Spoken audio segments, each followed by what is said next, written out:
Hey everyone! So seeing that my last few videos surrounded the context of times and terms, I thought it'd be a good time to talk about this Greek noun, phulache, which is contained in a word family encompassing the context of those who keep guard or watch over others who are in jail, which watching or guarding concerns the watch times of the night. Now here the noun phulache occurs about 47 times, where most of them are translated either jail or jails. So why translate the 5 as watch time or watch times rather than jail or jails? Well, these are specific to the 4 periods of time of which guardians were posted in the night to keep watch over the herds. So the concept is that the herdsmen are the guardians over those in jail, the herds, the sheeple, where the Old Testament term is the beguard times concerning the beguardings, where in Lamentations the head designates the first watch time, the leading hours of the evening, which is termed eventide, which then of course as the night progresses, the dark progresses, of which the 4th watch time is termed the black redness.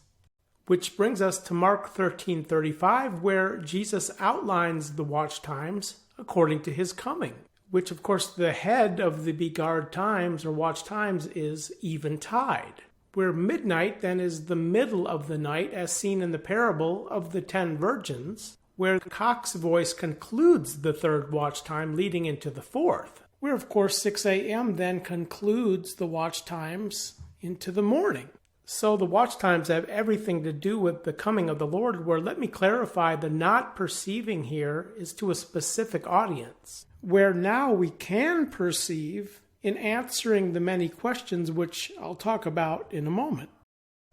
So next, let's examine these parallel verses where, understand, the watch times are not only according to the coming of the Lord, but also the coming of the one figured as a thief, who is the human of lawlessness, which I talk about in part 6 of the Divinity series. And something that should cause concern is the not perceiving in what kind of watch time the thief comes, as it permits the dug through.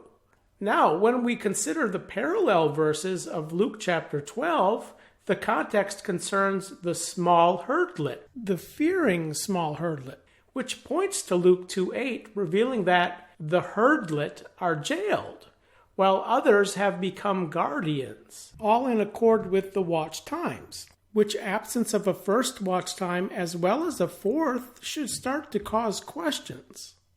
There sure is a lot of talk about the end times, end time prophecy, the coming of the Lord, the coming of the Antichrist,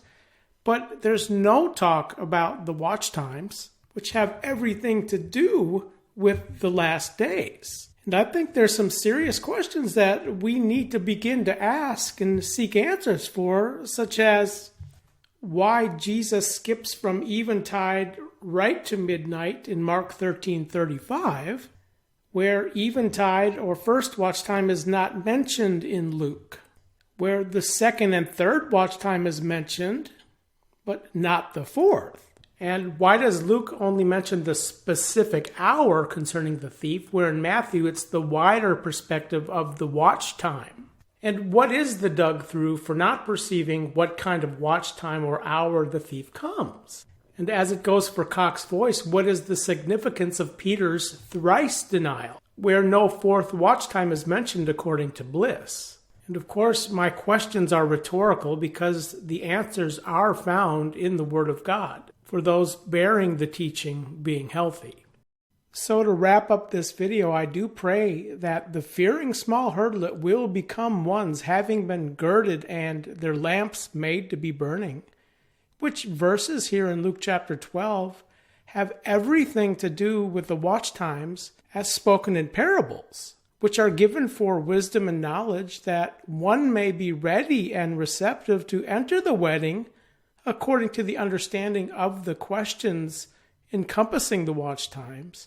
especially the absent first in Luke 12:38, that we can precisely perceive events concerning the last days and coming of the Lord, but also the coming of the thief.